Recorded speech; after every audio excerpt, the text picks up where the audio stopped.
So what I'm going to talk about today is how a certain device, a very early fitness wearable device that I have here, it's the Suunto T6, how that was created, and how the team itself, the product team at Suunto, based here in Finland, created that device. And it's what I presented as is a historical case.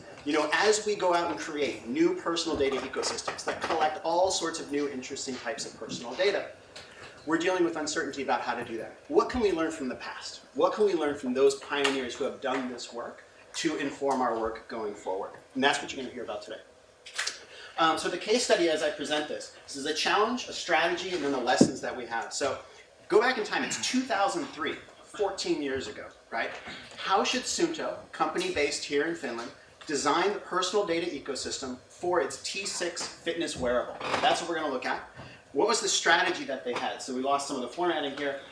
What did they do? They fulfilled lead user needs, and I'll define what that is coming up. Users wanted actionable information from their data that was collected. They wanted to collect it from multiple sensors. They wanted to be able to share that data and control the sharing of that data with others. And they wanted to be able to import and export and control that data themselves. They didn't want any other companies doing that. They just wanted to do that. The lessons that we learned from this is Suunto was really pursuing MyData Principles before they were really codified as MyData Principles themselves with regard to transparency, empowerment, accessibility, and interoperability. So the T6, real quick, it was released in 2004. It was a wristwatch. I have one of them here that I was able to borrow from the Suunto store down the street. It had a couple of sensors. Had a chest rate, a chest-worn heart rate sensor to collect your heart rate, had a shoe-worn sensor to collect how you stepped, and an altimeter, barometer, and a compass. Had a desktop software for you to interact with your data, and what was groundbreaking is had a SuuntoSports.com website where you could go and look at your data and analyze it. Now today that's totally common, but they were the first ones to ever do anything like this. What is the data ecosystem for the Suunto T6? So this is as it was released. If you start in the lower left-hand corner, you had this user, and it collected their data, collected their heart rate variability, which is the distance or the time between your heartbeats, which is different than your heart rate itself, which is important. That data was collected via some sensors. Suunto didn't make those sensors itself. It didn't know how to do that. Instead, it partnered with Nordic Semiconductor, a company based in Norway, and then Dynastream Innovations, a Canadian-based company, to figure out how to collect that data and bring it into the ecosystem.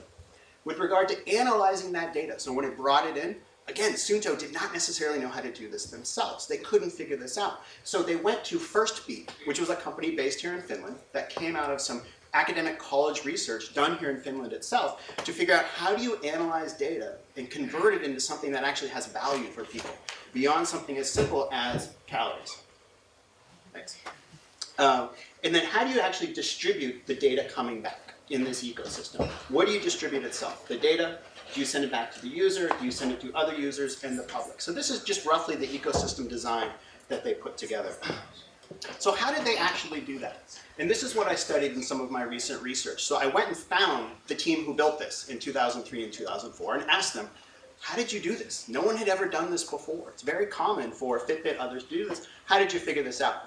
And they're like, well, we basically did it in 3 stages. Like in the concept stage, we engaged with what we call lead users. So lead users, if you're not familiar with, are individuals who have some sort of need well beyond others in the marketplace. And what they did is they found from people on the team itself and from their friends that there were triathletes who were really interested in collecting and analyzing their data and getting some information out of it. But they didn't want just like calories. They wanted something about how do I improve my performance. They wanted to share that data with friends because literally after they would go exercise, they would go sauna and talk about what they did. But they wanted to do that online, not just in the sauna, right? And they wanted to collect this from all sorts of sensors, whether they rode their bike or they wanted their heart rate if they were cross-country skiing, or an altimeter if they were climbing mountains, things like that. And what Suunto realized, they couldn't do all of this. So they went to partners, the ones that I showed on the other screen, to help them figure this out. Once they had that, they're like, okay, I think we have a product here. In the next stage, then they went to development. So they engaged more broadly with lead users. So these people who were just doing crazy things with data at the time, constructing their own ways to collect and analyze their data. A very small group of people. That first group I mentioned was about 6 or 8 people total. And the second group was about 6, 8, maybe 12 or so of this second group.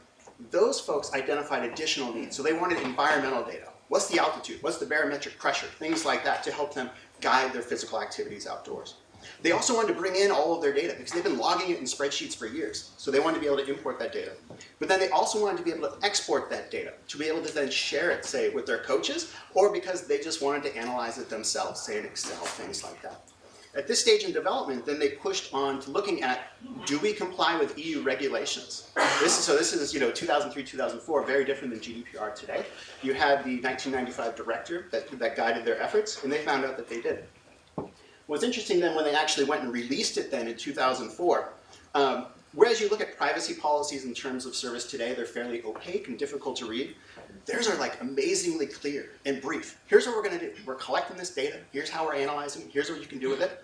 They issued this training guidebook where you could then learn about how to make best use of this information. And what they also did with regard to their ecosystem is they disclosed everybody who is in that ecosystem. Your data is collected by this sensor, but we don't share it with them. It's analyzed by FirstView, but we don't share it with them because you don't want us to share it with them. So they were amazingly transparent in what they did. So I close with a couple of lessons here. So what can we learn from what Suunto did back when?